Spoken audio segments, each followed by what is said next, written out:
दोस्तों, मुझे समझ नहीं आता आखिर क्यों लोगों को सैलरी से करोड़पति बनना इम्पॉसिबल लगता है। जब भी मैं ऐसी कोई वीडियो बनाता हूं जिसमें हमारे डिस्कशन का टॉपिक सैलरी से करोड़पति बनना होता है तो लोग कमेंट करने लगते हैं कि ये सिर्फ बोलने वाली बातें हैं, ऐसा रियल में नहीं होता है, ये सिर्फ सपने दिखाने वाली बातें हैं। आई नो, इस वीडियो पर क्लिक करने से पहले आप में से बहुत सारे लोगों के माइंड में ये सेम बात आई होगी, और सच कहूं तो इसमें कुछ गलत भी नहीं है, क्योंकि हम जिस सोसाइटी में रहते हैं उसमें ज्यादातर लोग मिडिल क्लास माइंडसेट से सोचते हैं, और इस माइंडसेट के साथ आपको अपने सैलरी से अमीर बनना एक सपने जैसा लगेगा। पर कुछ एक्सेप्शनल लोग होते हैं जो बाकियों से थोड़ा डिफरेंट सोचकर थोड़े डिफरेंट एक्शंस लेकर एक्सेप्शन बन जाते हैं। जहां बाकी लोगों के लिए अपनी सैलरी में गुजारा करना मुश्किल होता है, वहीं कुछ लोग अपने सैलरी से अमीर बनने का रास्ता कैसे तय करते हैं वो मैं आपको एक स्टोरी की हेल्प से बताऊंगा। So let's start. इनसे मिलिए, ये है हमारे स्टोरी के हीरो मनीष, और ये है हमारे स्टोरी के विलन दीपक। क्योंकि अपने मनीष भाई जो हैं वो मिडिल क्लास लोगों को रिप्रेजेंट करते हैं। मनीष थोड़ा बिंदास टाइप का लड़का है, वो अपनी लाइफ योलो प्रिंसिपल के साथ जीना पसंद करता है, मतलब यू ओनली लिव वंस, यानी जिंदगी ना मिलेगी दोबारा। इसीलिए स्ट्रेस लेकर नहीं, लाइफ को मजे से जीना चाहिए और ऐश करना चाहिए। दोनों सेम ऑफिस में काम करते हैं और दोनों की सैलरी 10,000 है। मनीष एक रूम वाले फ्लैट में रहता है जिसका रेंट ही 4,000 है। 6,000 उसके घर खर्च और बिल पेमेंट्स में चले जाते हैं। यानी सैलरी मिलने के बाद मनीष की income minus expenses is equal to surplus होता है 0, क्योंकि उसके खर्चे ही इतने हैं कि बेचारे के पास सेविंग्स करने के लिए कुछ बचता ही नहीं है। और बेचारा मनीष सेविंग्स करेगा भी क्यों? उसने तो जिंदगी का एक ही मंत्र सीखा है, आज में जियो, कल का कल देखा जाएगा।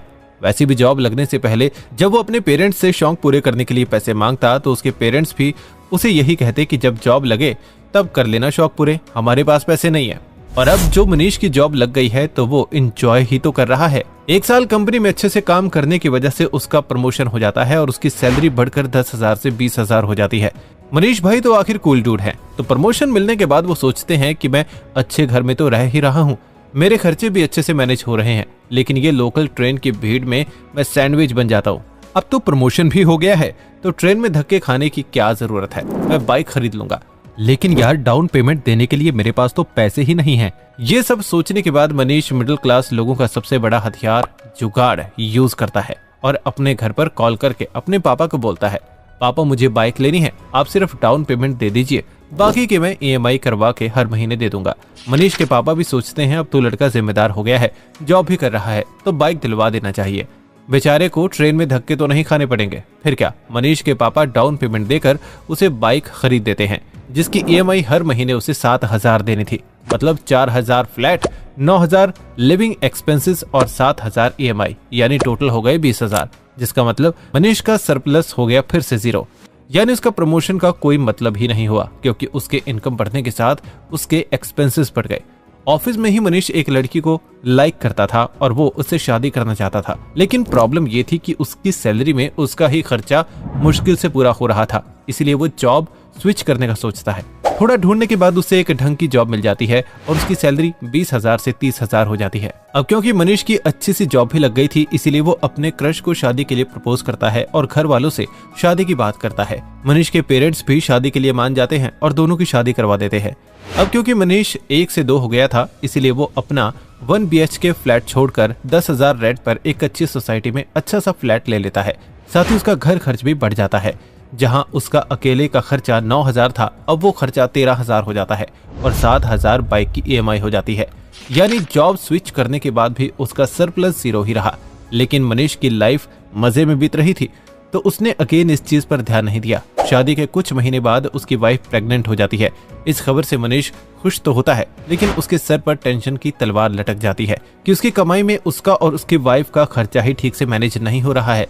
यहाँ डॉक्टर की फीस, मेडिसिन के खर्चे, फ्रूट्स, नट्स, बेबी के डिलीवरी के लिए पैसे कहां से आएंगे?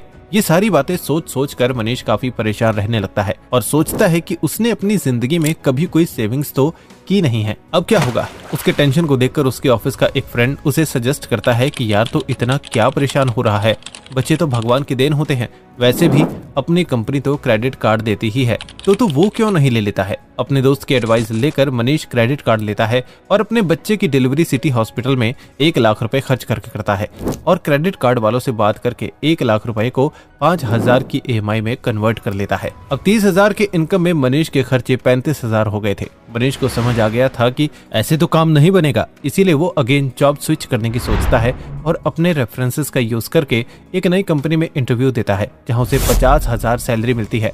अब मनीष के खर्चे तो बैलेंस हो गए थे, लेकिन मनीष तो मनीष है। वो सोचता है कि अब उसका बच्चा भी हो गया है, अब कहीं फैमिली ट्रिप पर जाना हुआ तो बाइक पर 3 लोग कैसे जाएंगे। इसीलिए वो मिडिल क्लास वाला जुगाड़ लगाकर 10 लाख की कार 15,000 पर मंथ EMI पर खरीद लेता है।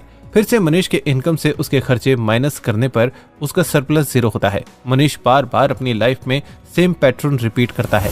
वहीं हमारी स्टोरी का विलन दीपक एक नंबर का कंजूस है और उसकी स्टोरी तो मनीष से भी ज्यादा इंटरेस्टिंग है, इसलिए वीडियो को ऐसे ही देखते रहिए। वो भी शुरू में मनीष की तरह 10,000 कमाता था, लेकिन लग्जरी फ्लैट में रहने की जगह उसने एक छोटी सोसाइटी में 3,000 रुपए का एक रूम रेंट पर ले लिया। साथ ही उसने अपने घर खर्च को भी 5,000 तक लिमिट रखा, जिस वजह से उसके इनकम से एक्सपेंसेस हटाने पर उसके पास 2,000 रुपए बच रहे थे। अब क्योंकि दीपक तो है कंजूस, इसीलिए वो पैसों को खर्च करने की जगह उसे RD में हर महीने फिक्स करता है। 1 साल कंपनी में काम करने के बाद उसकी सैलरी 10,000 से 15,000 हो जाती है, लेकिन वो अपने खर्चों को बढ़ाता नहीं है। वो अपने छोटे से रूम में ही रहता है और खर्चे भी पहले जितने ही रखता है, जिससे उसके 5,000 रुपए पूरे के पूरे बच जाते हैं, जिसमें से थोड़े पैसे यूज करके वो अपने स्किल्स को अपग्रेड करने में लगाता है।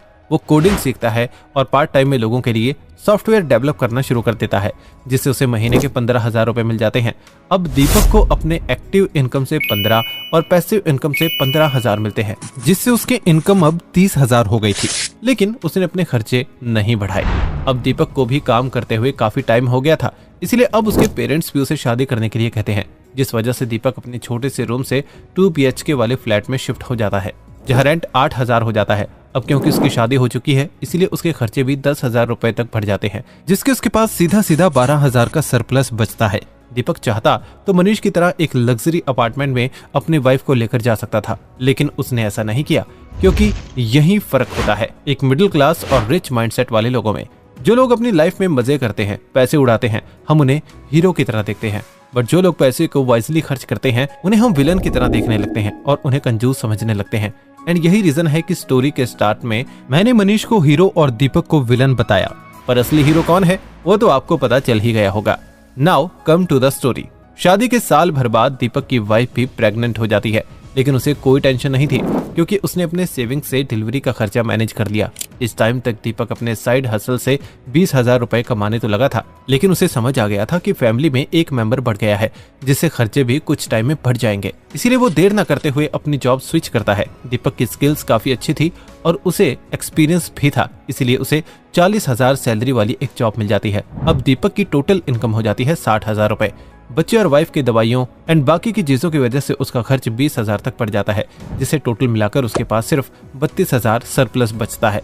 दीपक सोचता है शादी और अब बच्चा भी हो गया तो कब तक ट्रेन में धक्के खाएंगे, इसीलिए वो जाकर बाइक खरीद लेता है, लेकिन मनीष की तरह EMI पर नहीं बल्कि पूरी पेमेंट देकर, जिससे उसके खर्चे में कोई चेंज नहीं आता है। कुछ साल बाद जब हम दीपक को देखते हैं तो अब वो अपने साइड हसल से ज्यादा कमाने लगा था। अब वो अपने साइड हसल से 45,000 रुपए कमाने लगा था, क्योंकि उसने सारा काम खुद करने की जगह अपने साथ कुछ लोगों की एक टीम बिठा ली थी।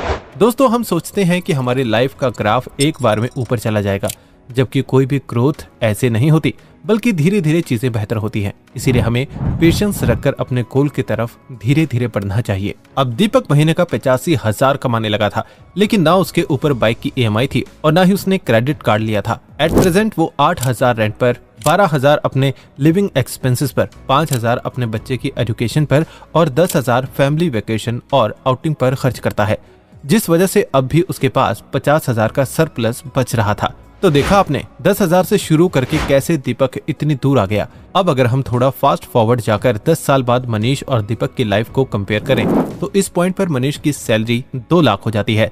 ये सुनकर आपको भी लग रहा होगा कि आपके हीरो ने फाइनली सब कुछ अचीव कर लिया, उसके तो सारे टेंशन ही खत्म हो गए होंगे, पर ऐसा नहीं है, क्योंकि मनीष अब पहले से भी ज्यादा लग्जरी लाइफ जीने लगा है।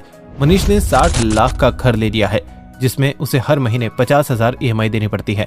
साथ ही उसने अपनी पुरानी कार बेचकर नई कार भी खरीद ली है, जिसके लिए उसे हर महीने 20,000 रुपए EMI देनी पड़ती है।